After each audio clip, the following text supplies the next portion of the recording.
Hello प्यारे विद्यार्थियों, आपका आपके अपने YouTube channel SP classes Bikaner पर हार्दिक स्वागत है।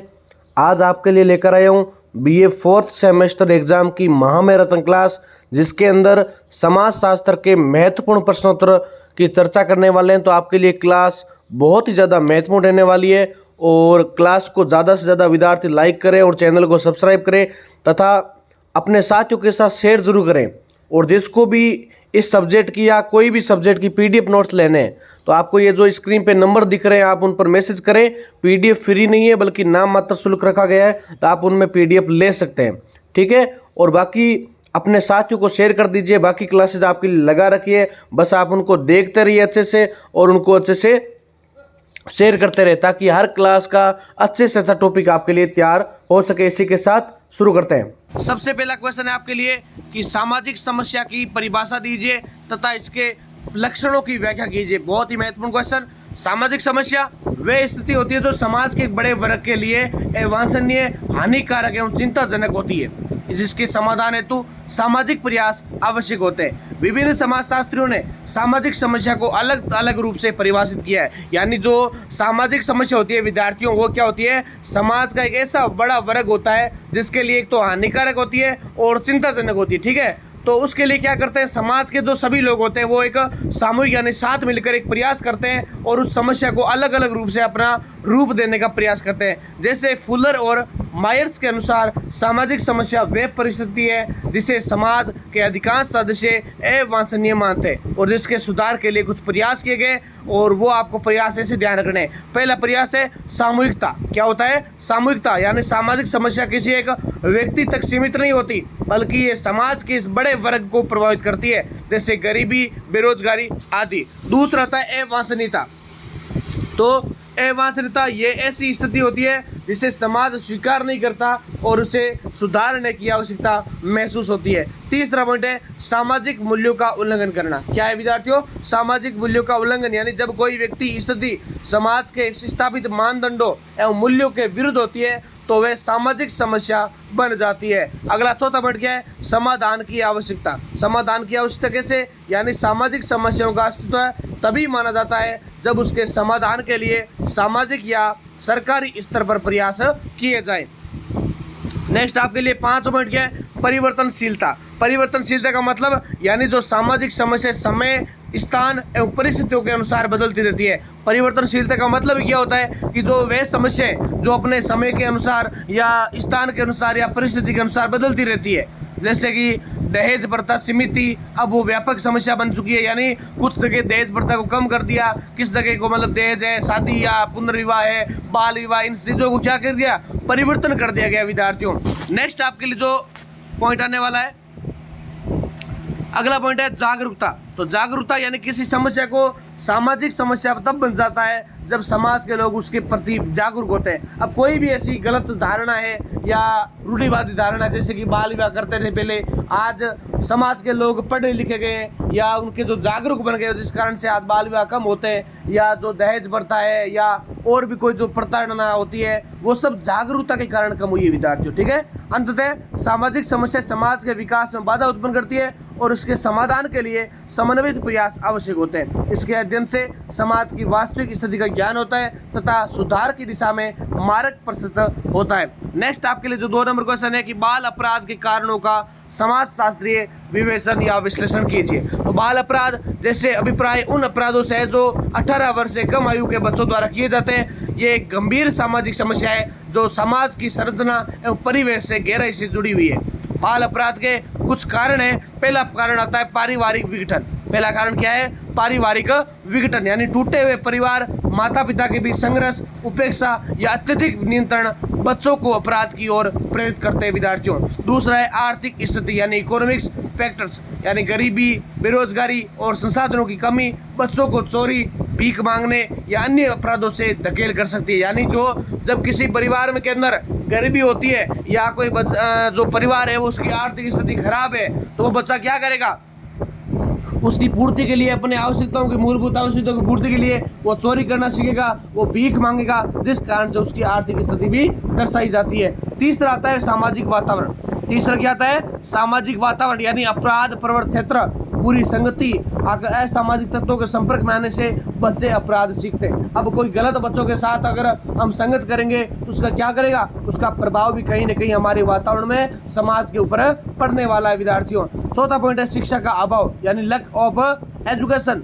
तो शिक्षा का अभाव कमी कैसे, तो शिक्षा की कमी बच्चों में नैतिक मूल्यों का विकास नहीं होने देती। अगर कोई बच्चा नेचुरल बनता है, या किसी को नैतिक मूल्य कौन से होते हैं, बड़ों का आदर करना, सम्मान करना, किसी राष्ट्र के प्रति अपने ऐसी धारणा रखना कि अपने को नुकसान नहीं पहुंचाए, सामाजिक या जो समाज की ऐसी वस्तु है जिसका हमें सदुपयोग करें, तो वो नैतिक ज्ञान हमें अगर विद्यार्थी शिक्षा नहीं प्राप्त करेगा तो उसको गलत रास्ते पर ले जाएगा।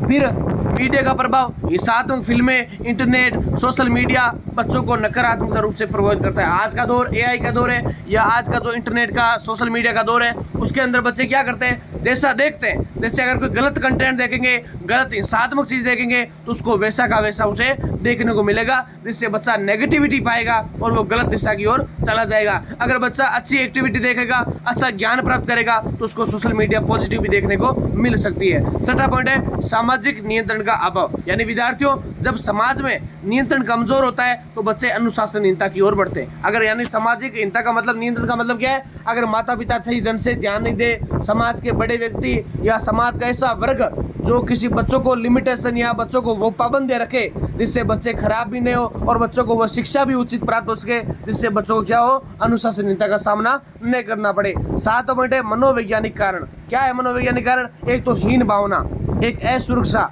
और सामाजिक या मानसिक तनाव भी बाल अपराध को बढ़ावा देते हैं। इसके समाधान के लिए परिवार, विद्यालय एवं समाज को मिलकर कार्य करना चाहिए। नैतिक शिक्षा, परामर्श सेवाएं एवं सुधार गृहों के माध्यम से बच्चों को सही दिशा दी जा सकती है। इस प्रकार बाल अपराध को नियंत्रित कर एक स्वस्थ समाज का निर्माण संभव होता है विद्यार्थियों। फिर नेक्स्ट आपके लिए तीसरा क्वेश्चन है कि भारत में जनसंख्या समस्या के कारणों का समाजशास्त्रीय विश्लेषण कीजिए। यह भी क्वेश्चन बहुत अच्छा है। तो भारत में जनसंख्या वृद्धि एक गंभीर सामाजिक समस्या रही है, जिसके पीछे अनेक समाजशास्त्रीय कारण कार्यरत है। जनसंख्या समस्या केवल संख्या की वृद्धि नहीं बल्कि संसाधनों पर दबाव, गरीबी, बेरोजगारी और सामाजिक असंतुलन से जुड़ी हुई है। इसके अंदर पहला आता है प्रारंभिक विवाह, अर्ली मैरिज, जल्दी कर देते थे। तो समाज में प्रारंभ में क्या हुआ, भारत में परंपरागत रूप से कम आयु में विवाह होने की प्रवृत्ति रही है, जिससे प्रजनन काल लंबा हो जाता है और जनसंख्या वृद्धि तेज हो जाती है। दूसरा है अशिक्षा एवं जागरूकता की कमी होना, यानी शिक्षा के अभाव में परिवार नियोजन के साधनों की जानकारी नहीं होती है, जिससे अधिक संतानें जन्म लेती है। तीसरा पुत्र प्राप्ति की इच्छा, यानी सामाजिक और सांस्कृतिक कारणों से पुत्र को प्राथमिकता देती है। यानी अपना समाज एक ऐसा वर्ग है जो क्या करता है, महिलाएं हैं या वर्ग है, कोई भी जो रूढ़िवादी धारणा है, वो बोलते हैं कि पुत्र प्राप्ति यानी पुत्र होना अच्छा होता है या पुत्र होना शुभ माना जाता है, जिस कारण से समाज में एक ऐसा असंतुलन पैदा हो जाता है जिससे बच्चों को क्या होता है, प्राथमिकता दी जाती है, जिसके कारण परिवार बच्चे अधिक जन्म देते हैं। जैसे कि अगर बोल देते हैं कि अभी 3 लड़कियां हुई है तो लड़का होगा, तब आप ये कर लेना। फिर चौथा पॉइंट है आर्थिक कारण, यानी गरीब परिवारों में बच्चों को श्रम शक्ति के रूप में देखा जाता है। अब कोई भी गरीब वर्ग है, चाहे SC ST वर्ग मान लो आप, या जो निम्न जाति के लोग हैं जिसके पास आर्थिक स्थिति सही नहीं है, वो भी वर्ग है, तो उनके अंदर क्या होता है, उस गरीब परिवारों को आर्थिक स्थिति श्रम शक्ति के रूप में देखे जाते हैं। उन बच्चों से काम करवाया जाता है, अच्छी पैदा करवाए जाते हैं, ऐसी प्रवृत्ति इसके अंदर देखने को मिलती है। नेक्स्ट, चिकित्सा सुविधाओं में सुधार करना। मृत्यु दर में कमी आई है, परंतु जन्म दर अभी भी अपेक्षाकृत अधिक है, जिससे जनसंख्या बढ़ रही है। छोटा, सामाजिक सुरक्षा का अभाव। बुजुर्ग व्यवस्था में सुरक्षा के लिए लोग अधिक बच्चों पर निर्भर रहते हैं। सातवां है धार्मिक एवं सांस्कृतिक मान्यताएं। कुछ मान्यताएं परिवार नियोजन को प्रोत्साहित नहीं करती। अगला, इस समस्या के समाधान हेतु शिक्षा का प्रसार, महिला सशक्तिकरण, स्वास्थ्य सेवाओं का विस्तार तथा जनसंख्या नियंत्रण कार्यक्रमों को प्रभावी बनाना आवश्यक है। जनसंख्या का संतुलित विकास ही सतत विकास का आधार बन सकता है। नेक्स्ट आपके लिए चौथा क्वेश्चन कौन सा है कि जनांगीय लाभांश क्या है, भारत के संदर्भ में इसके महत्व का विश्लेषण कीजिए। तो जनांगीय लाभांश आशय उस स्थिति से है जब किसी देश की जनसंख्या में कार्यरत आयु वर्ग 15 से 64 वर्ष के ऊपर अनुपात अधिक होता है, इससे आर्थिक विकास की संभावनाएं बढ़ जाती है। ये एक अवसर की स्थिति होती है, न कि स्वतः प्राप्त लाभ होता है विद्यार्थियों। फिर भारत वर्तमान में जनांगीय लाभांश के चरण से गुजर रहा है। वहाँ युवा आबादी का अनुपात अधिक माना गया है। इसका महत्व की बात करें तो पहला आर्थिक विकास में वृद्धि, दूसरा श्रम शक्ति की उपलब्धता, तीसरा बचत और निवेश में वृद्धि, नवाचार और उद्यमिता, वैश्विक प्रतिस्पर्धा में बढ़त भी इसके अंदर देखने को मिलती है। अगर इसकी चुनौतियों की बात करें, यानी यदि इस अवसर पर सही उपयोग नहीं किया गया तो ये जनन की बोझ बन जाता है, जैसे बेरोजगारी, कौशल की कमी होना, शिक्षा की गुणवत्ता, स्वास्थ्य सेवाओं का अभाव होना। अतः आवश्यक है कि सरकार कौशल विकास, शिक्षा सुधार, रोजगार सृजन पर ध्यान दे।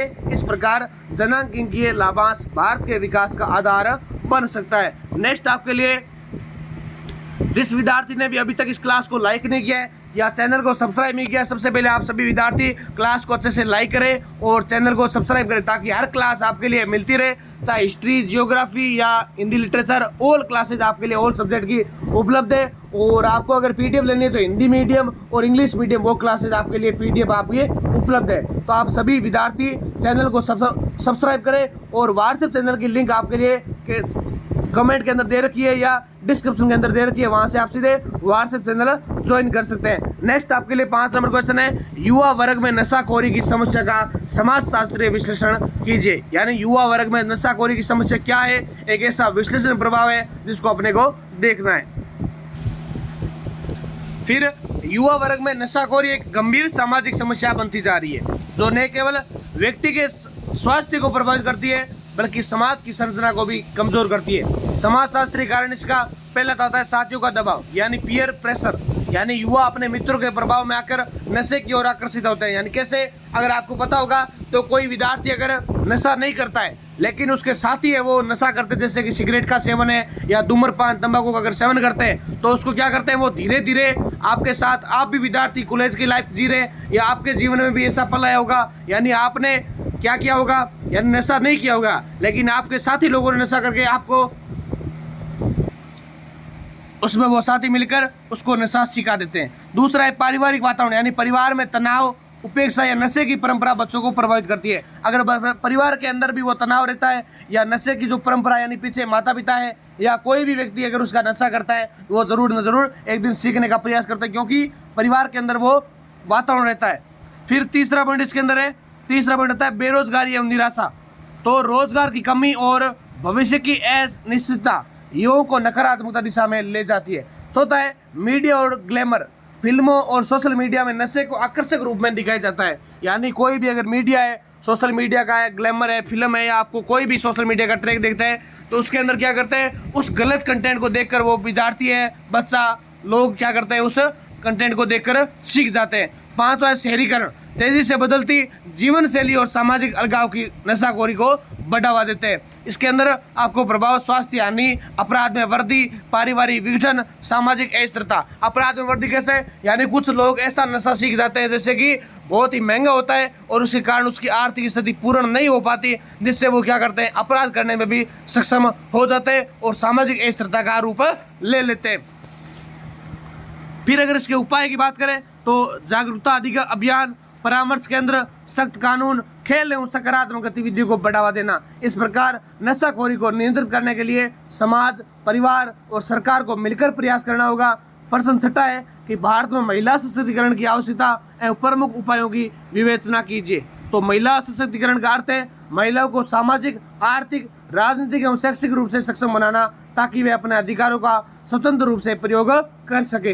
भारत में महिलाओं की स्थिति ऐतिहासिक रूप से असमान रही है, इसलिए सशक्तिकरण अत्यंत आवश्यक होता है। इसकी आवश्यकता पहला है लैंगिक असमानता को समाप्त करना, यानी महिलाओं को समान अवसर प्रदान करना। दूसरा है शिक्षा का अधिकार। शिक्षित महिला परिवार और समाज के विकास में महत्वपूर्ण भूमिका निभाती है। तीसरा है आर्थिक स्वतंत्रता, यानी रोजगार के अवसर महिलाओं को आत्मनिर्भर बनाते हैं। चौथा है सामाजिक न्याय। महिलाओं के खिलाफ हिंसा, दहेज, भ्रूण हत्या जैसी समस्याओं को समाप्त करना। फिर आपके लिए नेक्स्ट आता है 5 नंबर पॉइंट कि प्रमुख उपाय। प्रमुख उपाय क्या है, तो पहला है शिक्षा का प्रसार करना। दूसरा सरकारी योजनाएं, शिक्षा का प्रसार अगर करेंगे, बालिका शिक्षा को बढ़ावा देना। सरकारी योजना जैसे कि बेटी बचाओ बेटी पढ़ाओ, महिला स्वयं सहायता समूह, इस प्रकार के संगठनों का अगर प्रयास करेंगे तो एक न एक दिन अच्छी शिक्षा मिलने वाली है महिला सशक्तिकरण को। फिर तीसरा है कानूनी संरक्षण है। चौथा जागरूकता अभियान है। पांचवा राजनीतिक भागीदारी यानी महिलाओं को निर्णय लेने की प्रक्रिया में भागीदारी शामिल करना। अंततः महिला सशक्तिकरण केवल महिलाओं के लिए नहीं बल्कि पूरे समाज के विकास के लिए आवश्यक है। जब महिला सशक्त होगी तभी राष्ट्र सशक्त बनने वाला है। नेक्स्ट आपके लिए क्वेश्चन है कि भारत में गरीबी की समस्या का समाजशास्त्रीय सिद्धांतों के आधार पर विश्लेषण कीजिए। तो 7 नंबर क्वेश्चन क्या है कि भारत में जो गरीबी की समस्या है उसका समाजशास्त्रीय सिद्धांतों से विवेचन करना है। भारत में गरीबी केवल आर्थिक समस्या नहीं है बल्कि एक गहन सामाजिक संरचनात्मक समस्या है जिसे विभिन्न समाजशास्त्रीय सिद्धांतों के माध्यम से समझा जा सकता है। कार्यात्मकवादी दृष्टिकोण के अनुसार गरीबी समाज का एक अनिवार्य हिस्सा मानी जाती है जो श्रम विभाजन और सामाजिक संतुलन को बनाए रखने में भूमिका निभाती है। जैसा कि डेविस और मूर ने बताया, इसके विपरीत संग्रह सिद्धांत जिसे कार्ल मार्क्स ने प्रतिपादित किया था, गरीबी को शोषण और असमान संसाधन वितरण का परिणाम बनता है, जहाँ पूंजीपति वर्ग श्रमिकों का शोषण कर अपनी संपत्ति बढ़ाता है। इसी प्रकार सापेक्ष वंचना के सिद्धांत के अनुसार व्यक्ति जब स्वयं को गरीब महसूस करता है तब वह अपने आसपास के लोगों की तुलना में खुद को वंचित पाता है। इसके अनुसार भले ही उसकी मूलभूत आवश्यकताएं पूरी हो रही हो, ऑस्कर लुइस का गरीबी की संस्कृति सिद्धांत ये बताता है, यानी जो ऑस्कर लुइस है उसका सिद्धांत है गरीबी की संस्कृति, कल्चर ऑफ पॉवर्टी। ये सिद्धांत बताता है कि गरीबी एक पीढ़ी से दूसरी पीढ़ी में सांस्कृतिक रूप से स्थानांतरित होती है। इससे निराशा, आश्रित मानसिकता और सीमित आकांक्षाएं शामिल होती है। भारत के समुद्र में जाति व्यवस्था, अशिक्षा, बेरोजगारी और संसाधनों की असमानता गरीबी को और गहरा करते हैं। इसके परिणाम स्वरूप सामाजिक बहिष्करण, कुपोषण और जीवन स्तर में गिरावट देखने को मिलती है। अतः गरीबी को समाप्त करने के लिए केवल आर्थिक नीतियां समाप्त पर्याप्त नहीं है बल्कि शिक्षा, सामाजिक न्याय और समान अवसरों की उपलब्धता भी आवश्यक होती है। इस प्रकार समाजशास्त्रीय सिद्धांत गरीबी के बहुआयामी स्वरूप को समझने में महत्वपूर्ण भूमिका निभाते हैं। 8 नंबर क्वेश्चन है बेरोजगारी की समस्या का समाजशास्त्रीय विश्लेषण करते हुए इसके प्रभावों की व्याख्या कीजिए।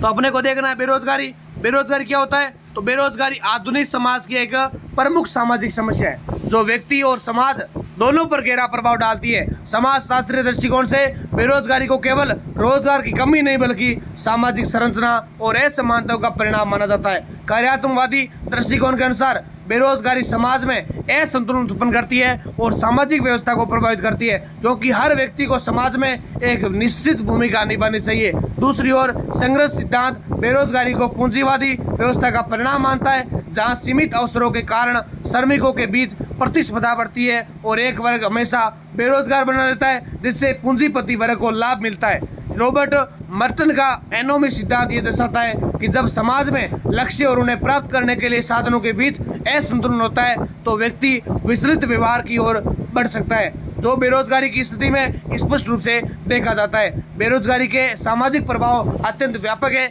जैसे कि आर्थिक असुरक्षा, मानसिक तनाव, अपराध में वृद्धि, पारिवारिक विघटन और सामाजिक असंतोष। युवा वर्ग में यह समस्या और अधिक गंभीर हो जाती है जिससे नशाखोरी और आत्महत्या जैसी प्रवृत्तियां बढ़ सकती है। अतः बेरोजगारी का समाधान केवल रोजगार सृजन तक सीमित नहीं होना चाहिए बल्कि कौशल विकास, शिक्षा सुधार और समान अवसर प्रदान करने पर भी ध्यान देना चाहिए। इस प्रकार बेरोजगारी का समाजशास्त्रीय विश्लेषण इसके गहरे सामाजिक प्रभावों को उजागर करता है। विद्यार्थियों, नेक्स्ट आपके लिए 9 नंबर क्वेश्चन है कि अनुसूचित जातियों और जनजातियों की सामाजिक समस्याओं का समाजशास्त्रीय विश्लेषण कीजिए। तो भारत में अनुसूचित जातियों यानी एससी और अनुसूचित जनजातियों एसटी की सामाजिक समस्याएं ऐतिहासिक, संरचनात्मक एवं सांस्कृतिक कारणों से जुड़ी हुई है। समाजशास्त्रीय दृष्टिकोण से देखा जाए तो कार्यात्मकवादी सिद्धांत के अनुसार समाज में विभिन्न वर्गों की भूमिका निर्धारित होती है किंतु जाति व्यवस्था ने इन वर्गों को स्थायी असमानता में बदल दिया जिससे एससी एसटी समुदाय सामाजिक बहिष्कार का शिकार हुए। संघर्ष सिद्धांत विशेष रूप से कार्ल मार्क्स के विचारों के अनुसार ये समस्याएं संसाधनों और शक्ति के असमान वितरण का परिणाम है जहाँ उच्च वर्ग निम्न वर्ग का शोषण करता है। डॉक्टर बी आर अम्बेडकर ने जाति व्यवस्था को सामाजिक अन्याय का प्रमुख कारण बताया और इसे समाप्त करने पर जोर दिया था। सामाजिक बहिष्करण यानी सोशल एक्सक्लूसिव, इसके अंदर सिद्धांत के अनुसार एससी एसटी समुदायों को शिक्षा, रोजगार, स्वास्थ्य और राजनीतिक भागीदारी से वंचित रखा गया जिससे उनका विकास बाधित हुआ। इन समुदायों की प्रमुख समस्याओं ने अशिक्षा, गरीबी, बेरोजगारी, भेदभाव, भूमि से वंचित होना और सामाजिक अपमान शामिल होते हैं। सामाजिक जनजातीय समुदायों के संदर्भ में सांस्कृतिक विस्थापन भी एक महत्वपूर्ण समस्या है, जहां विकास परियोजना के कारण उनकी पारंपरिक जीवन शैली प्रभावित होती है। सरकार द्वारा आरक्षण, शिक्षा योजनाएं और कल्याणकारी नीतियां लागू की गई, परंतु उनका पूर्ण लाभ अभी तक सभी वर्गों को नहीं पहुंच पाया। अतः इन समस्याओं के समाधान के लिए केवल आर्थिक सहायता पर्याप्त नहीं है, बल्कि सामाजिक जागरूकता, शिक्षा, समान अवसर और सामाजिक न्याय की स्थापना आवश्यक है। विद्यार्थियों, इस प्रकार समाजशास्त्री सिद्धांत SC/ST समुदायों की समस्याओं को गहराई से समझने में सहायक साबित होते हैं। विद्यार्थियों, अब लघु उत्तरात्मक प्रश्नों के बाद हम बात करने वाले दीर्घ उत्तरात्मक, यानी जो बड़े वाले क्वेश्चन आपके लिए महत्वपूर्ण क्वेश्चनों को चर्चा करेंगे। तो जिस विद्यार्थी ने भी क्लास को लाइक नहीं किया है या चैनल को सब्सक्राइब नहीं किया, सबसे पहले आप सभी विद्यार्थी क्लास को लाइक और चैनल को सब्सक्राइब करें। तो आइए बात करते हैं। सबसे पहला प्रश्न है कि सामाजिक समस्याओं की अवधारणा का विवेचन कीजिए। विभिन्न समाजशास्त्रियों ने दृष्टिकोण के आधार पर इसके प्रकार एवं विशेषताओं की विवेचन कीजिए।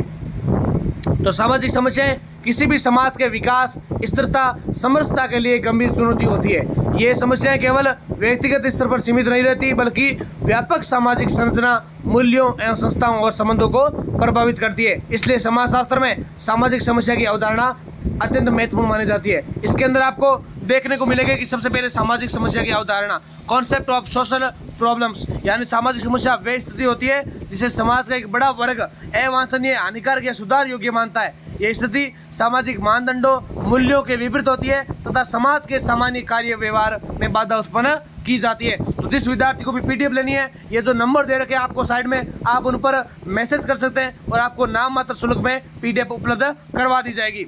नेक्स्ट आपके लिए यह है कि विभिन्न समाजशास्त्रियों के दृष्टिकोण, यानी सोशोलॉजिकल क्या है। तो इसके अंदर पहला पॉइंट आता है संरचनात्मक कार्यात्मक दृष्टिकोण। तो इस दृष्टिकोण के अनुसार समाज एक संगठित तंत्र है जिसमें प्रत्येक संस्था का एक विशेष कार्य होता है। जब कोई संस्था अपने कार्य को सही ढंग से नहीं निभा पाती, तब सामाजिक समस्याएं उत्पन्न होती है। जिसके अंदर इमियल दुर्खिम कहते हैं कि सामाजिक समस्याएं असमानता या अमानता की स्थिति में उत्पन्न होती है, जहां सामाजिक मानदंड कमजोर हो जाते हैं और व्यक्ति दिशाहीन हो जाता है। दूसरा पॉइंट है संघर्षवादी दृष्टिकोण। तो संघर्षवादी दृष्टिकोण, इस दृष्टिकोण के अनुसार सामाजिक समस्याएं समाज में असमानता और शक्ति के असंतुलन का परिणाम होती है। कार्ल मार्क्स ने कहा कि पूंजीवादी समाज में वर्ग संघर्ष के कारण सामाजिक समस्याएं उत्पन्न होती है। अमीर और गरीब के बीच बढ़ती खाई, शोषण और संसाधनों का असमान वितरण सामाजिक समस्याओं का मुख्य कारण होता है। तीसरा पॉइंट है प्रतीकात्मक अंतःक्रियावादी दृष्टिकोण। तो इस दृष्टिकोण के अनुसार सामाजिक समस्याएं सामाजिक निर्माण का परिणाम मानी जाती है। हर्बर्ट ब्लमर कहते हैं कि कोई भी स्थिति जब सामाजिक समस्या बनती है, तब समाज के लोग उसे समस्या के रूप में परिभाषित करते हैं। विद्यार्थियों, नेक्स्ट आपके लिए चौथा नंबर पॉइंट है कि सामाजिक अव्यवस्था का सिद्धांत। तो सामाजिक अव्यवस्था का सिद्धांत क्या कहता है? इस सिद्धांत के अनुसार जब समाज की संस्थाएं जैसे परिवार, धर्म, शिक्षा कमजोर हो जाती है, तब सामाजिक समस्याएं उत्पन्न होती है। और क्लिफोर्ड शो और हेनरी एम कॉय ने क्या कहा है कि सिद्धांत के माध्यम से अपराध और शहरी समस्याओं को समझाया। क्या समझाया? अपराध और शहरी समस्याओं को इसने समझाया था। विद्यार्थियों, तीसरा है सामाजिक समस्याओं के प्रकार। तो पहला आता है आर्थिक समस्या, दूसरा सामाजिक सांस्कृतिक समस्या जिसके अंदर जातिवाद, लैंगिक भेदभाव, बाल विवाह या दहेज प्रथा, नशाखोरी, मान्यता, ये सब इसके अंदर देखने को मिलती है। अगर बात करें राजनीतिक समस्या, राजनीतिक समस्याओं के अंदर भ्रष्टाचार हो गया, राजनीतिकता हो गई या मानवाधिकारों के उल्लंघन हो गया, ये सब आता है। पर्यावरणीय समस्याओं के अंदर आपको प्रदूषण है या जलवायु परिवर्तन है या प्राकृतिक संसाधनों का अत्यधिक दोहन है, आधुनिक समय की प्रमुख सामाजिक समस्या हो गई। वैश्विक समस्याओं के अंदर आतंकवाद हो गया, महामारी, शरणार्थी संकट आदि समस्याएं वैश्विक स्तर पर प्रभाव डालती है। विद्यार्थियों, नेक्स्ट आपके लिए चौथा पॉइंट है सामाजिक समस्याओं की विशेषताएं। तो इसके अंदर पहला पॉइंट है सामूहिक प्रभाव, यानी सामाजिक समस्या केवल एक व्यक्ति को नहीं बल्कि समाज के बड़े हिस्से को प्रभावित करती है। दूसरा है सामाजिक मानदंडों का उल्लंघन करना। तो कैसे सामाजिक मानदंडों का उल्लंघन कैसे होगा?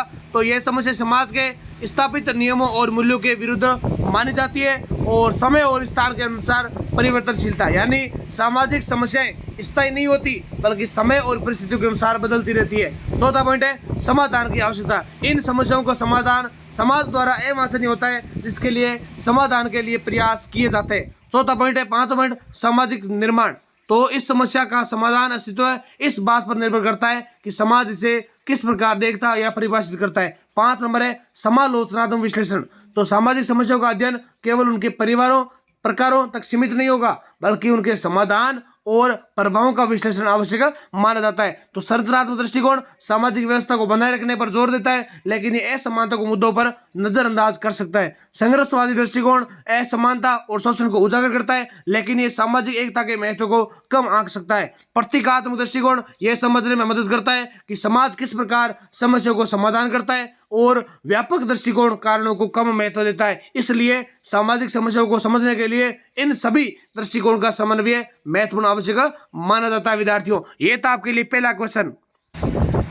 अगला प्रश्न संख्या 2, अपराध के कारणों की व्याख्या करते हुए प्रमुख सिद्धांतों जैविक, मनोवैज्ञानिक एवं समाजशास्त्रीय समालोचनात्मक विश्लेषण कीजिए। ये जो भी आपको क्वेश्चन करवा रहा हूँ क्लास के अंदर, इनमें से क्वेश्चन आपको 80 से 90% क्वेश्चन एग्जाम में देखने को मिलेंगे। कुछ क्वेश्चन मैं आपको यूट्यूब पे नहीं करवाऊंगा, जो कि आप पीडीएफ लगकर पढ़ोगे तो आपको उनके अंदर सारा को समावेश मिलेगा, यानी इसके अंदर आपको लघुतात्मक क्वेश्चन भी मिलेंगे और एमसीक्यू भी मिलेंगे, खाली स्थान वाले और बड़े वाले क्वेश्चन, यानी पूरा सिलेबस आपको एक नोट्स के रूप में इस प्रकार से पूरा प्रयास किया हुआ है, यानी ताकि इनसे क्वेश्चन एक भी बाहर नहीं जाएगा। आज तक का रिकॉर्ड है, दावा नहीं करते, लेकिन पीडीएफ को इस प्रकार से मेरे से तैयार किया गया है कि लगभग आपका सिलेबस इसमें से आ जाता है और पेपर में आपको अच्छे संग देखने को मिलते हैं। विद्यार्थियों, तो अपराध मानव समाज की जटिल और बहुआयामी समस्या है, जो केवल कानून का उल्लंघन पर नहीं बल्कि सामाजिक संरचना, व्यक्तित्व, पर्यावरण और परिस्थितियों का अंतर संबंधों का परिणाम है। अपराध के कारणों को समझने के लिए विभिन्न विद्वानों ने जैविक, मनोवैज्ञानिक और समाजशास्त्री सिद्धांतों का प्रतिपादन किया। प्रत्येक सिद्धांत अपराध के अलग अलग आयामों को स्पष्ट करता है, किंतु कोई भी सिद्धांत अपने आप में पूर्ण नहीं होता, इसलिए इनका समालोचनात्मक विश्लेषण आवश्यक होता है। सबसे पहला पॉइंट है यानी क्राइम के क्या कारण है, अपराध के कारण। तो पहला आता है आर्थिक कारण, गरीबी, बेरोजगारी, समानता, असमानता। सामाजिक कारण, परिवार का विघटन हो गया, अशिक्षा हो गई, सामाजिक नियंत्रण का अभाव है। मनोवैज्ञानिक कारण के अंदर आक्रामकता, तनाव, मानसिक विकार। सांस्कृतिक कारण, गलत मूल्यों, हिंसात्मक महिमा मंडल। राजनीतिक और कानूनी कारण, भ्रष्टाचार, कमजोर कानून व्यवस्था, ये सब इसके अंदर आते हैं। विद्यार्थियों, दूसरा है जैविक सिद्धांत, बायोलॉजिकल थ्योरीज क्या है। तो जैविक सिद्धांतों के अनुसार अपराधी व्यवहार किसी भी व्यक्ति की शारीरिक या आनुवांशिक व्यवस्थाओं से जुड़ा होता है। परम विचारक लोमर्सो ने कहा कि अपराधी जन्मजात होते हैं और उनके शरीर में कुछ विशिष्ट लक्षण पाए जाते हैं, जैसे असामान्य चेहरे की बनावट होना, बड़े जबड़े होना, ये सब क्या होते हैं, भेदभाव होते हैं। ठीक है। फिर दूसरा है मुख्य विचार, अपराध एक जैविक प्रवृत्ति है। अपराध क्या आएगा, जैविक प्रवृत्ति भी होता है। कुछ लोग जन्म से ही अपराध की ओर प्रवृत्त होते हैं। आनुवांशिक कारक महत्वपूर्ण भूमिका इसके अंदर निभाते हैं। समालोचनात्मक विश्लेषण की बात करें तो जैविक सिद्धांतों की सबसे बड़ी आलोचना यह है कि मानव व्यवहार को अत्यधिक सरलीकरण करते थे।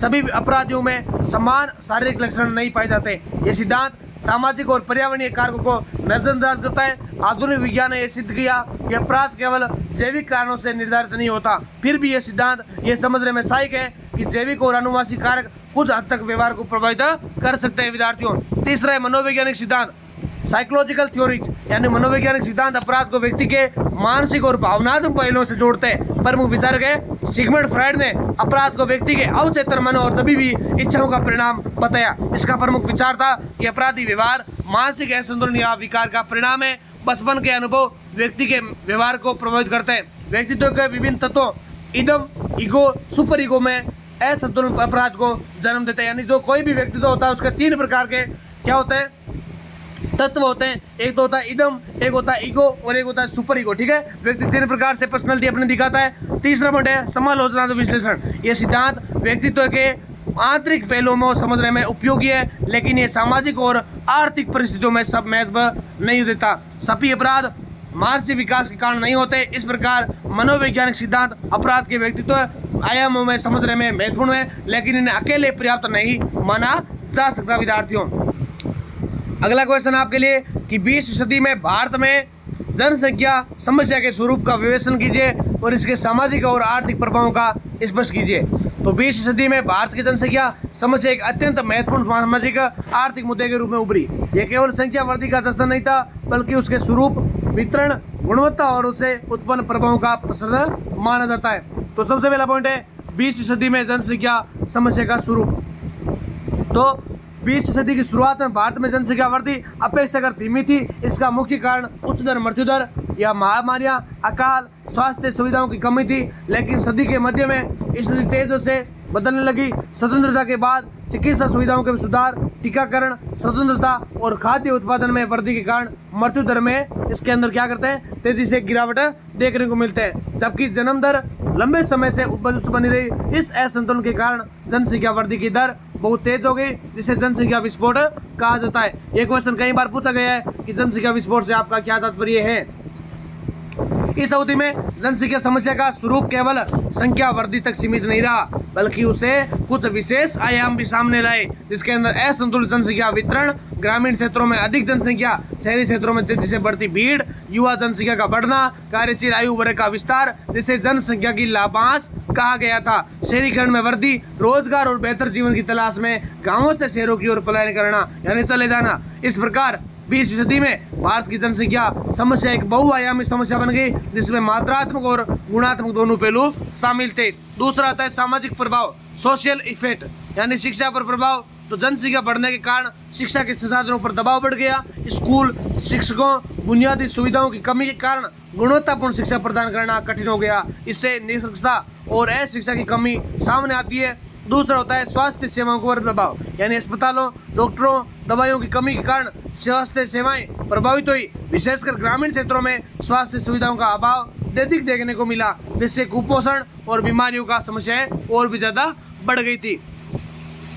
तीसरा पॉइंट, शहरों में यानी आवास और शहरी समस्याएं। शहरों में जनसंख्या वृद्धि के कारण झुग्गी झोंपड़ियों का विकास हुआ और अपर्याप्त आवास यानी स्वच्छता की कमी और भीड़ भाड़ ने जीवन स्तर को प्रभावित किया। सामाजिक असमानता, जनसंख्या वृद्धि के साथ संसाधनों का असमान वितरण देखने को मिलता है। अमीर और गरीब के बीच अंतर अधिक स्पष्ट हो गया, जिससे सामाजिक तनाव उत्पन्न देखने को मिलता है विद्यार्थियों। नेक्स्ट इसके अंदर आगे पारिवारिक संरचना में परिवर्तन। अगला है आर्थिक प्रभाव। तो आर्थिक प्रभाव में आपको क्या ध्यान रखना है, पहला बेरोजगारी और गरीबी, दूसरा संसाधनों पर दबाव, तीसरा प्रति व्यक्ति आय पर प्रभाव, चौथा कृषि पर प्रभाव या आर्थिक विकास की गति में बाधा, और अगला आता है समालोचनात्मक विश्लेषण। इसके अंदर आपको क्या ध्यान होना चाहिए, यानी हालांकि जनसंख्या वृद्धि को अक्सर समस्या के रूप में देखा जाता है, लेकिन इसका सकारात्मक पक्ष ये भी है कि बड़ी जनसंख्या एक बड़ा श्रम बल प्रदान करती है, जो आर्थिक विकास में योगदान दे सकती है। लेकिन यह भी तभी संभव है शिक्षा और कौशल विकास पर ध्यान दिया जाए, रोजगार के अवसर बढ़ाए जाए, संसाधनों का उचित प्रबंधन किया जाए। यदि इन क्षेत्रों में सुधार नहीं होता तो जनसंख्या वृद्धि एक बोझ बन जाती थी विद्यार्थियों। ये था आपके लिए क्वेश्चन। नेक्स्ट क्वेश्चन आपके लिए, अगला क्वेश्चन है युवा वर्ग की प्रमुख समस्याओं, बेरोजगारी, मूल्य संकट, नशाखोरी का समाजशास्त्रीय विश्लेषण कीजिए। तो विद्यार्थियों मैंने 5 नंबर और 6 नंबर क्वेश्चन इसलिए नहीं करवाया क्योंकि लगभग विद्यार्थी पीडीएफ लेंगे तो उनमें से अच्छे से आपको समझ में आएंगे, और वो क्वेश्चन लगभग आपके मिलिट यानी जो मिलने वाले थे उससे, तो आप उनका थोड़ा सा अध्ययन पीडीएफ के माध्यम से कर सकते हैं। बाकी आपको जो थोड़ा अलग लग रहा है या जो समझने वाली चीज़ें आपको अलग से करवा रहा हूँ। तो युवा वर्ग किसी भी समाज की सबसे गतिशील और संभावनाशील शक्ति मानी जाती है।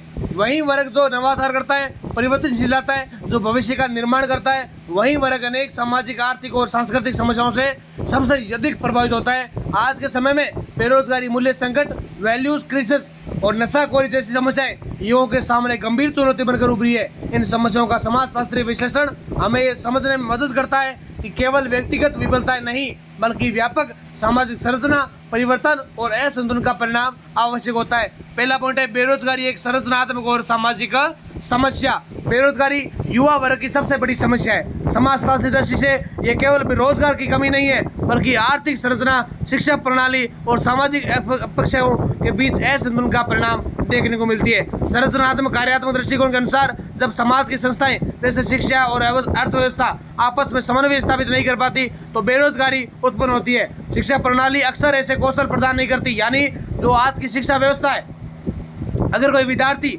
खुद के कार्य को नहीं जानता है, कौशल के माध्यम से अगर कोई काम नहीं करता है, तो बच्चा क्या करता है, बेरोजगारी की श्रेणी में आता है। क्योंकि रोजगार के अवसर प्रदान तो करती है सरकार, लेकिन कहीं न कहीं बेरोजगारी इसलिए भी बढ़ रही है क्योंकि कौशल प्रदान नहीं कर रही है या जो लिमिटेशन नौकरी के ऊपर निर्भर कर रही है। तो इस बेरोजगारी के निस्तारण के लिए क्या करना पड़ेगा, अलग अलग क्षेत्रों में प्राइवेट, सरकारी, लिमिटेड के अंदर कंपनियों का विस्तार किया जाए, ताकि हर वर्ग के लोग, चाहे किसी की रुचि अगर टेक्नोलॉजी में जाने की तो टेक्नोलॉजी में जाए, कुछ सोशल मीडिया के अंदर कुछ कार्य करना चाहते हैं वो सोशल मीडिया में करे, कुछ गवर्नमेंट जॉब लगना चाहते हैं गवर्नमेंट, इस प्रकार से क्या होगा, बेरोजगारी का निवारण किया जा सकेगा। और बाजार की मांग के अनुरूप भी जिससे शिक्षित वर्ग बढ़ती है। संघर्षवादी दृष्टिकोण जिसे कार्ल मार्क्स ने प्रतिपादित किया, यह बताता है कि पूंजीवादी व्यवस्था में संसाधनों और अवसरों का असमान वितरण बेरोजगारी को जन्म देता है। अमीर और गरीब के बीच बढ़ती हुई खाई युवाओं में निराशा और असंतोलन को उत्पन्न करती है। विद्यार्थियों, नेक्स्ट आपके लिए कि प्रतीकात्मक अंतःक्रियावादी दृष्टिकोण ये स्पष्ट करता है कि बेरोजगारी केवल आर्थिक समस्या नहीं है बल्कि व्यक्ति की पहचान और आत्मसम्मान को प्रभावित करती है। बेरोजगार युवा समय को समाज में कमतर समझने में लगते हैं, जिससे मानसिक तनाव और सामाजिक अलगाव बढ़ता जाता है। अगला दूसरा पॉइंट है मूल्य संकट। क्या है? मूल्य संकट सामाजिक परिवर्तन का परिणाम होता है। तो मूल्य संकट का अर्थ है कि जब समाज में पारिवारिक मूल्यों और आधुनिक मूल्यों के बीच संघर्ष उत्पन्न होता है तो व्यक्ति ये तय नहीं कर पाता कि कौन से मूल्य अपनाए जाए। आधुनिकता, वैश्वीकरण और तकनीकी विकास के कारण समाज में तेजी से परिवर्तन हुआ। पारंपरिक समाज में जहां सामूहिकता, नैतिकता और अनुशासन को महत्व दिया जाता, वहीं आधुनिक समाज में व्यक्तिवाद, प्रतिस्पर्धा और भौतिकवाद का प्रभाव बढ़ता गया था। इमाइल तुर्कीम ने अनोमी की अवधारणा के माध्यम से इस स्थिति को समझाया। उनके अनुसार जब सामाजिक मानदंड कमजोर हो जाते हैं तो व्यक्ति दिशाहीन हो जाता है और मूल्य संकट उत्पन्न होता है। आज का युवा एक द्वंद्व में जी रहा है कि एक और पारंपरिक परिवार समाज की अपेक्षा है, जबकि दूसरी ओर आधुनिक जीवन शैली और व्यक्तिगत स्वतंत्रता की राह होती है। इस द्वंद्व के कारण श्रम, अस्थिरता के और असंतुलन उत्पन्न माना जाता है। मूल्य संकट का एक अन्य पहलू यह भी है कि सफलता को केवल आर्थिक और नैतिक भौतिक उपलब्धियों से जोड़ा जाने लगा, जिससे नैतिक मूल्यों का ह्रास हो रहा है और इस स्थिति समाज में भ्रष्टाचार, अनैतिक व्यवहार और अपराध को भी बढ़ावा दिया जा रही है। तीसरा, नशाखोरी सामाजिक और मनोवैज्ञानिक समस्या।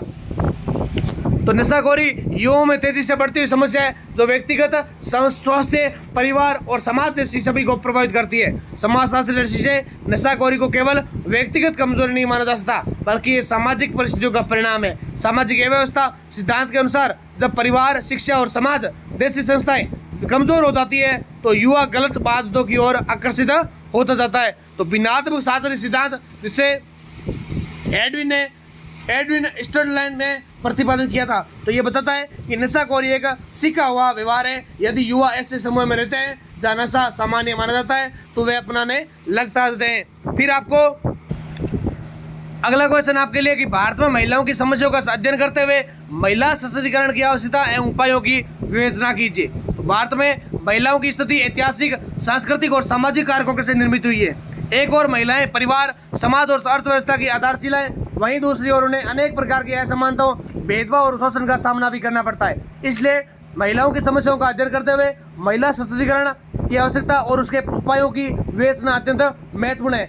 तो फिर सबसे पहला पॉइंट है भारत में महिलाओं की प्रमुख समस्याएं। सबसे पहला समस्या कौन सी है? लैंगिक असमानता। तो जेंडर इक्वलिटी यानी महिलाओं को पुरुषों की तुलना में कम अवसर और अधिकार मिलते हैं। शिक्षा, रोजगार, संपत्ति और निर्णय लेने के अधिकारों में असमानता स्पष्ट रूप से देखी जा सकती है। दूसरा पॉइंट है शिक्षा की कमी, यानी हालांकि साक्षरता दर में वृद्धि हुई है लेकिन ग्रामीण और पिछड़े क्षेत्रों में महिलाओं की शिक्षा अभी भी सीमित है। शिक्षा के अभाव में महिलाएं अपने अधिकारों और अवसरों से वंचित रह जाती है। तीसरा है आर्थिक निर्भरता। अधिकांश महिलाएं आर्थिक रूप से पुरुषों पर निर्भर रहती है। समान कार्य के लिए असमान वेतन और रोजगार के शिक्षित समितियों इसकी स्थिति को कमजोर बढ़ाते हैं। चौथा पॉइंट है घरेलू हिंसा और शोषण।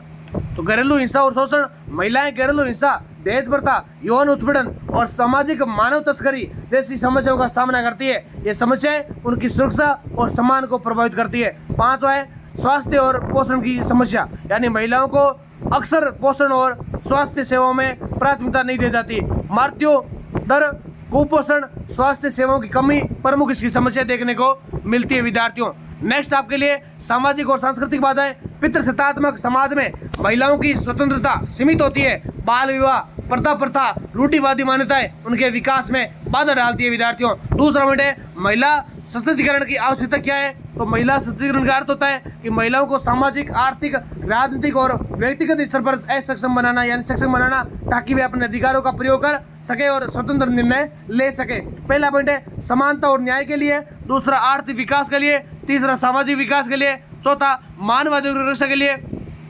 यानी आपको जो पॉइंट बता रहा हूँ आपको उनके अंदर अपनी भाषा के अंदर पॉइंट है उत्तर बना के लेकर आना है। तीसरा है महिला सशक्तिकरण के उपाय। तो पहला है शिक्षा का प्रसार, यानी लड़कियों को शिक्षा देना और उच्च शिक्षा और व्यावसायिक शिक्षा के अवसर प्रदान करना, डिजिटल साक्षरता को बढ़ावा देना।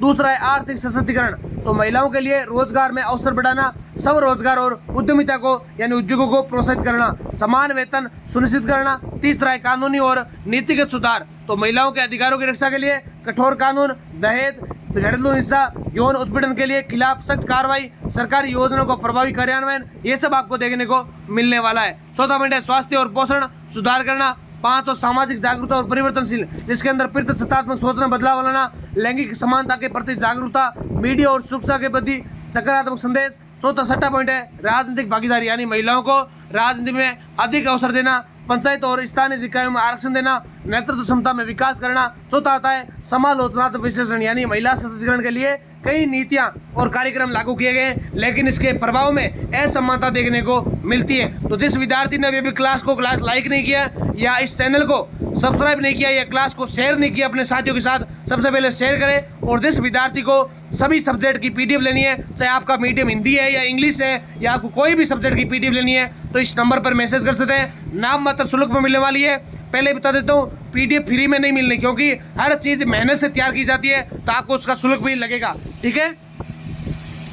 फिर विद्यार्थियों, शहरी क्षेत्रों में महिलाओं की स्थिति अपेक्षाकृत बेहतर है, जबकि ग्रामीण क्षेत्रों में अभी भी चुनौतियां अधिक है। कानून तो मौजूद है, लेकिन उसका प्रभावी क्रियान्वयन नहीं हो पाता। सामाजिक मानसिकता में बदलाव ये धीमी गति से हो रहा है, इसलिए केवल नीतियां बनाना पर्याप्त नहीं है, बल्कि उनके सही क्रियान्वयन और सामाजिक स्वीकृति भी आवश्यक मानी जाती है। निष्कर्ष इसका कि भारत में महिलाओं की समस्याएं शहरी और बहुआयामी है, जिसका समाधान केवल एक क्षेत्र में सुधार से संभव नहीं है। महिला सशक्तिकरण एक समग्र प्रक्रिया है, जिसमें शिक्षा, आर्थिक स्वतंत्रता, कानूनी सुरक्षा और सामाजिक परिवर्तन भी शामिल होता है। यदि महिलाओं को समान अवसर, समान और अधिकार दिए जाएं, तो वे न केवल अपने जीवन को बेहतर बना सकती है, बल्कि समाज और राष्ट्र के विकास में महत्वपूर्ण योगदान दे सकती है। अतः यह आवश्यक है कि महिला सशक्तिकरण को केवल सामाजिक आंदोलन के रूप में अपनाया जाए, ताकि एक समतामूलक और न्यायपूर्ण समाज का निर्माण किया जा सके।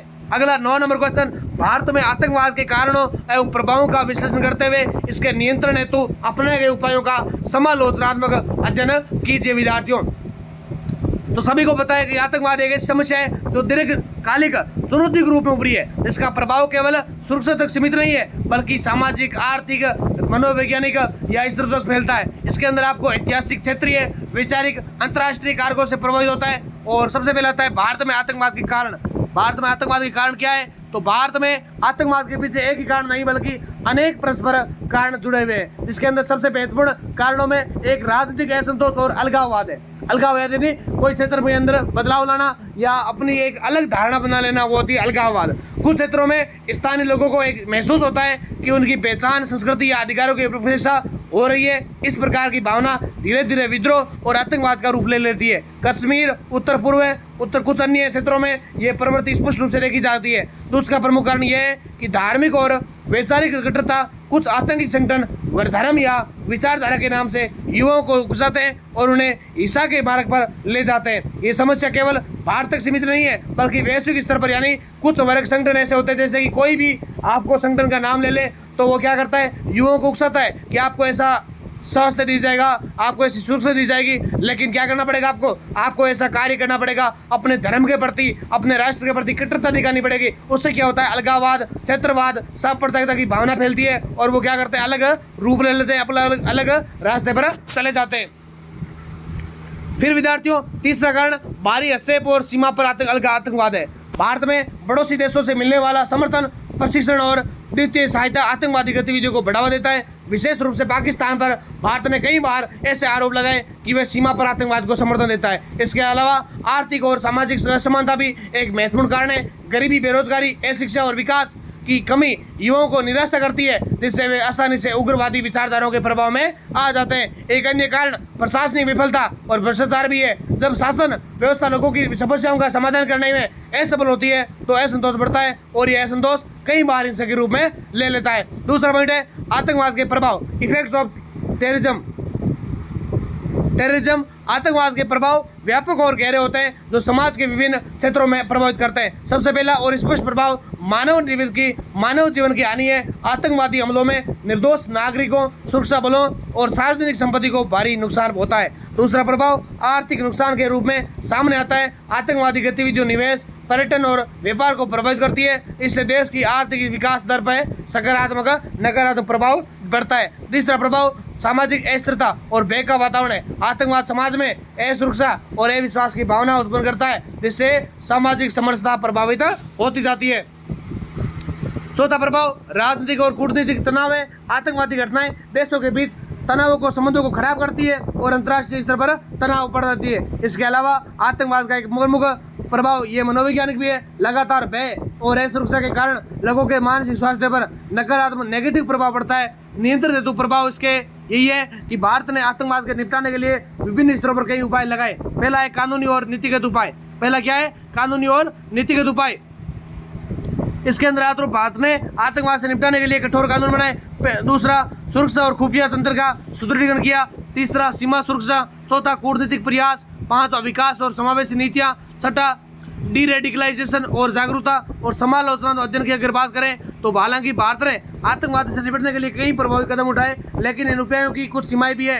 कानूनी उपाय कई बार कठोर रूप के होने के कारण मानवाधिकारों पर प्रश्न उठाते हैं। कुछ मामलों में निर्दोष लोगों को भी संदेह होता है जिससे जनता में असंतोष उत्पन्न हो सकता है। सुरक्षा बलों की कार्रवाई आवश्यक है, लेकिन केवल सैन्य उपायों में आतंकवाद को पूरी तरह समाप्त नहीं किया जा सकता। इसके लिए सामाजिक, आर्थिक और सामाजिक राजनीतिक कारणों से दूर होना आवश्यक माना जाता है। विद्यार्थी कुछ क्वेश्चन हमने बीच में छोड़ दिए। अगला क्वेश्चन आपके लिए मानव अधिकारों एवं सामाजिक समस्याओं के संबंध में स्पष्ट करते हुए पर्यावरण संरक्षण के महत्व एवं उपायों को प्रकाश डालिए। विद्यार्थियों, तो मानव अधिकार, सामाजिक समस्याएं और पर्यावरण संरक्षण ये तीनों आधुनिक समाज के अत्यंत महत्वपूर्ण और परस्पर जुड़े हुए आयाम है। ये मानव अधिकार जहाँ व्यक्ति की गरिमा, स्वतंत्रता और समानता की रक्षा करते हैं, वहीं सामाजिक समस्याएं इन अधिकारों के हनन का परिणाम भी होती जाती है और कारण भी। इस प्रकार पर्यावरण का संरक्षण न केवल पारिस्थितिकी संतुलन के लिए आवश्यक है, बल्कि ये मानव अधिकारों की सुरक्षा के गहराई से जुड़ा हुआ है। इस प्रश्न के अंतर्गत इन तीनों के संबंध को समग्र रूप से समझना आवश्यक माना गया है। पहला पॉइंट है मानव अधिकार और सामाजिक समस्याओं का समाधान करना।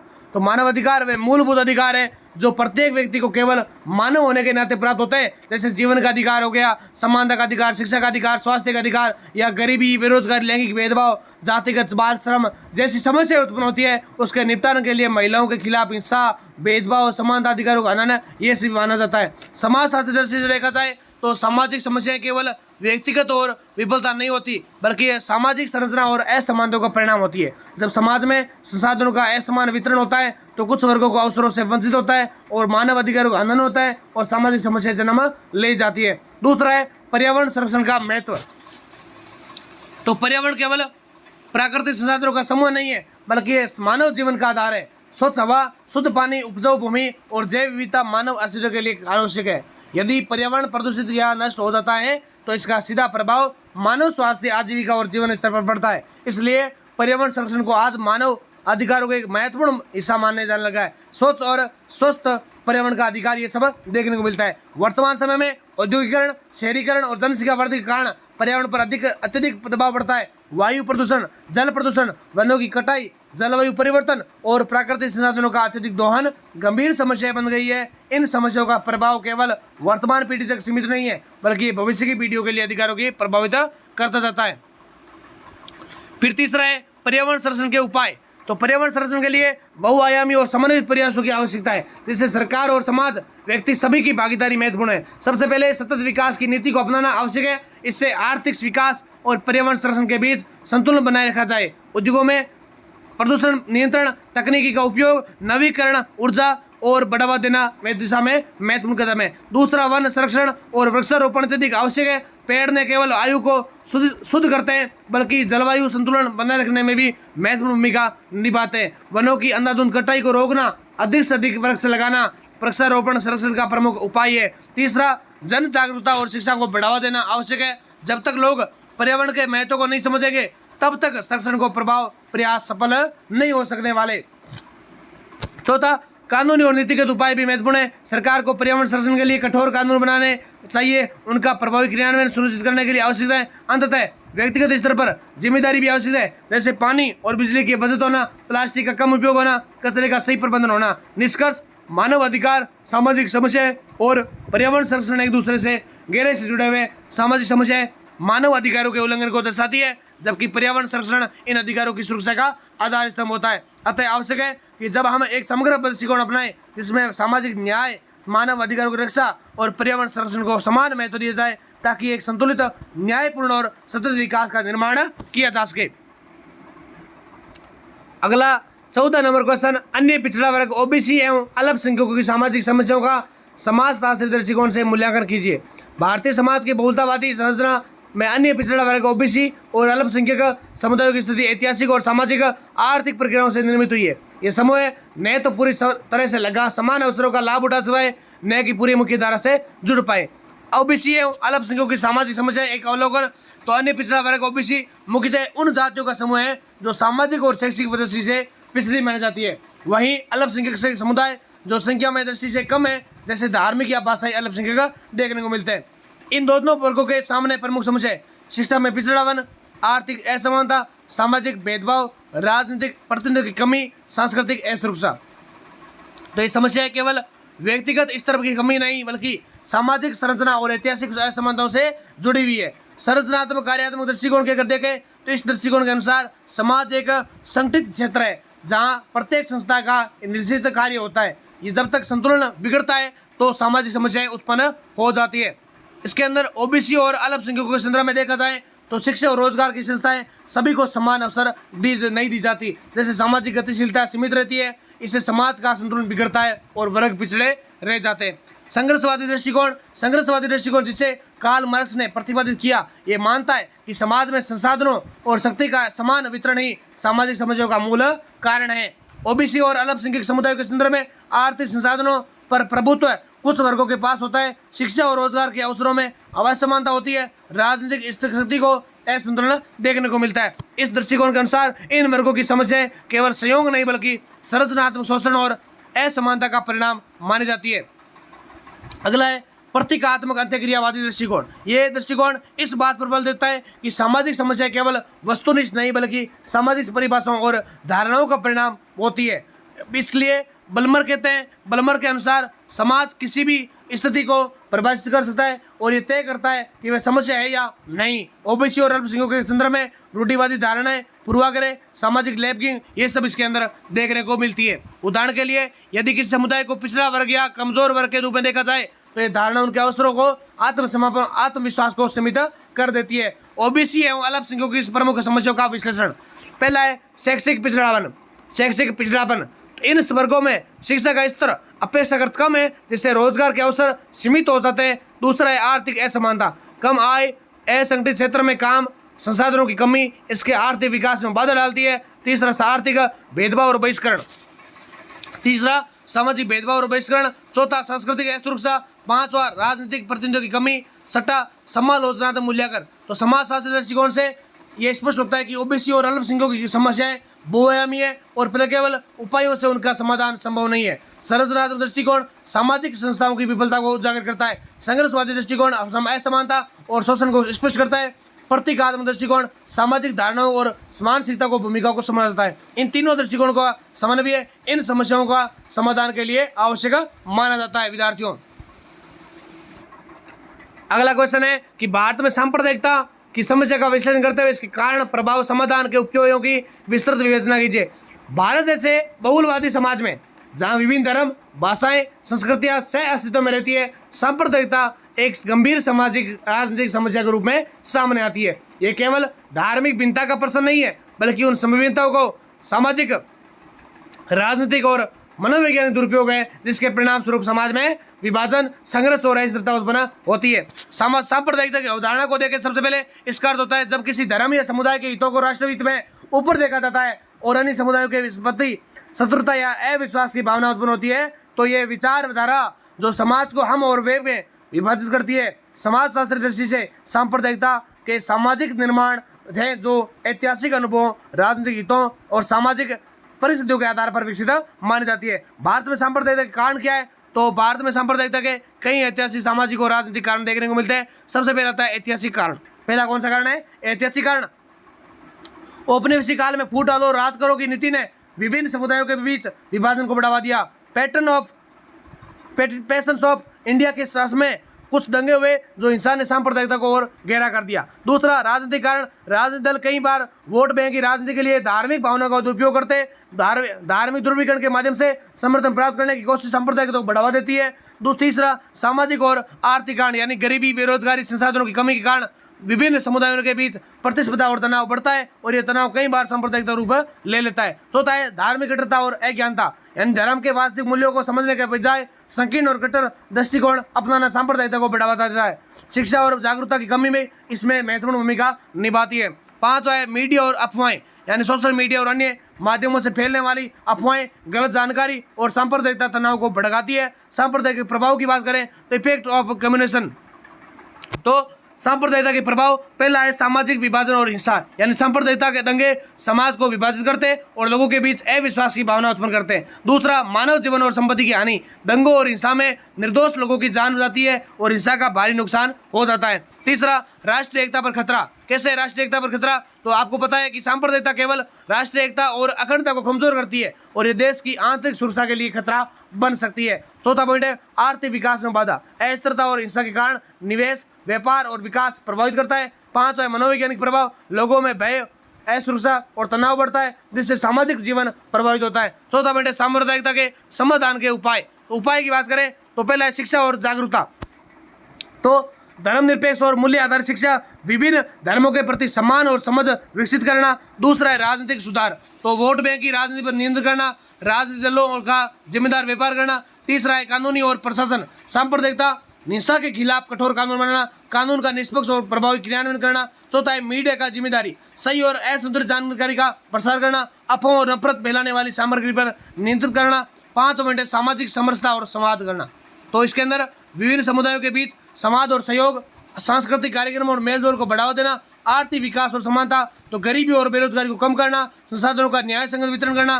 पांचवा पॉइंट होता है समालोचनात्मक विश्लेषण की बात करें तो हालांकि सांप्रदायिकता को नियंत्रित करने के लिए कई उपाय किए गए लेकिन उनकी प्रभावशीलता सीमित रही है। कानून जो मौजूद है लेकिन उनका सही क्रियान्वयन नहीं हो पाता। शिक्षा और जागरूकता का प्रयास पर्याप्त नहीं है। राजनीतिक इच्छा शक्ति की कमी भी एक बड़ी बाधा देखने को मिलती है। विद्यार्थियों, सांप्रदायिकता केवल कानूनी समस्या नहीं है बल्कि ये एक मानसिक और सामाजिक समस्या है जिसे बदलने के लिए दीर्घकालिक प्रयासों की आवश्यकता मानी जाती है। अगर निष्कर्ष की बात करें इसके तो निष्कर्ष यह है कि भारत में सांप्रदायिकता एक जटिल और गंभीर समस्या है। इसके कारण ऐतिहासिक, सामाजिक और राजनीतिक है। इसके प्रभाव समाज, अर्थव्यवस्था और राष्ट्रीय एकता पर गहरा असर डालते हैं। इस समस्या का समाधान केवल कानून या नीतियों से नहीं बल्कि शिक्षा, जागरूकता, सामाजिक समरसता और जमींदार राजनीति के माध्यम से संभव है। अतः आवश्यक है कि सभी नागरिक, समाज और सरकार मिलकर सांप्रदायिकता के खिलाफ प्रयास करें ताकि एक शांतिपूर्ण, समावेशी और एकजुट भारत का निर्माण किया जा सके। विद्यार्थियों, बड़े प्रश्नों के बाद आपके लिए ये जो देखो आप MCQ क्वेश्चन है, आपके लिए उत्तर सही दे रखे। आप इसका अध्ययन PDF लेकर अच्छे से कर सकते हैं ताकि आपको हर एक क्वेश्चन का अच्छे से प्रयास हो सके, आपको परीक्षा के अंदर देखने को मिले। चाहे आप लघुतरात्मक क्वेश्चन है या बड़े वाले क्वेश्चन, सारे क्वेश्चनों को अच्छे से तैयार करके जाएं और आपको बहुत ही ज़्यादा मेहनत के द्वारा तैयार की गई ये PDF आपको मात्र नाम मात्र शुल्क में मिल जाएगी। बस आपको क्या करना है, व्हाट्सएप चैनल ज्वाइन जरूर कर लेना ताकि आपको वहाँ से अपडेट मिल जाए, चाहे क्लास की अपडेट या PDF की अपडेट, ताकि आपको हर क्लास की, चाहे 1-2 क्लास या 3 क्लास MCQ सहित की क्लास आपको आती है तो आप उनको देखें अच्छे से और बार बार उस क्लास को देखें पेपर से पहले ताकि आपके एक भी क्वेश्चन गलत होने का प्रयास नहीं किया जाए और आपको अच्छे से अच्छे अंक मिलने का प्रयास करें। फिर जो भी विद्यार्थी इस क्लास को देख रहे हैं अभी, इस क्लास को शेयर जरूर करें ताकि हर विद्यार्थी क्लास पहुंच सके। आपका एक प्रयास, आपका सपोर्ट और आपका मेहनत हमारे लिए बहुत ज़्यादा फायदेमंद साबित होता है, क्योंकि अगर आप सपोर्ट करेंगे, क्लास को लाइक करेंगे और चैनल को सब्सक्राइब करेंगे और आप अगर क्लास को देख रहे हैं आपको एक हाइप का बटन मिल रहा है तो आप हाइप जरूर करें ताकि हर विद्यार्थी क्लास सजेशन में आए और इसके साथ ही क्लास को कमेंट करें कि आपको क्लास कैसी लगी। इसी के साथ जय हिंद, जय भारत, वंदे मातरम। और आखिर बात, जो इसकी नेक्स्ट क्लास है, चाहे पॉलिटिकल की है, चाहे हिस्ट्री की है, जियोग्राफी की, कोई भी आपका सब्जेक्ट है, इंग्लिश लिटरेचर, हिंदी लिटरेचर या इकोनॉमिक्स, सारी क्लासेज इस बार आपके लिए करवाई जाएगी। 4th सेमेस्टर की 3rd सेमेस्टर में आपके लिए हर क्लास हमने उपलब्ध करवाई थी, लेकिन कुछ क्लासेज आपके लिए नहीं लगा पाए, उसके लिए खेद भी है। लेकिन इस बार आपके लिए बेस्ट से बेस्ट कंटेंट आपको उपलब्ध करवाया जाएगा। साथ में पीडीएफ भी आपके लिए अच्छे से अच्छी तैयार की गई है, जिसके अंदर हम एमसीक्यू, रिक्त स्थान, सारा कुछ समावेश लेकर आ चुके हैं। तो सभी विद्यार्थी, एमजीएसयू महाराजा गंगा सिंह विद्यार्थी, आप सभी सपोर्ट करें और अपने साथियों के साथ इस क्लास को साझा करें, ताकि हर एक विद्यार्थी इस क्लास को देख पाए और आपके लिए पता चल सके कि जैसे कि आपको देखो एमसीक्यू क्वेश्चन तो बता रहा हूँ, आपको ये तैयार करने अच्छे से और आपको शेयर भी करना है, क्योंकि शेयर आपको क्या करना है, क्लास की लिंक करनी है। वो आपको चैनल, व्हाट्सएप चैनल ज्वाइन करोगे तो आपको वहाँ से सीधा सीधा क्या मिलेगा, आपको व्हाट्सएप चैनल लिंक से आप ज्वाइन करोगे। कमेंट सेक्शन में आपको पिन किया हुआ है, वहाँ से आप ज्वाइन कर लीजिए ताकि आपको एक अपडेट्स मिल सके। इसी के साथ जय हिंद, जय Bharat, Vande Mataram, all the best class के पेपर के लिए।